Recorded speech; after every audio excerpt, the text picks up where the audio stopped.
んにちは、やずきチャンネルです。今回はアクリル板を使ったトリガー用溝加工ジグを作ってみました。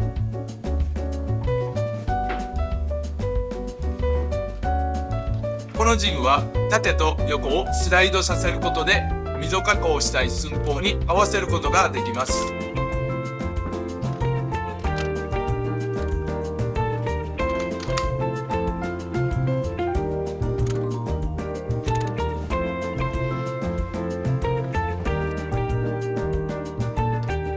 これでセットできました。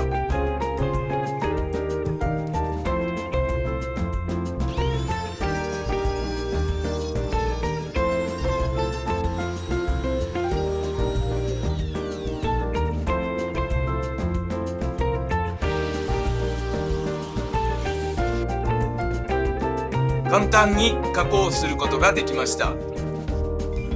それでは5ミリのアクリル板に30ミリ幅のレールの取り付けから始めていきます。またこれからの励みになりますので、チャンネル登録等で応援よろしくお願いいたします。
最後までご覧いただきありがとうございました。これからも高評価、チャンネル登録で応援よろしくお願いいたします。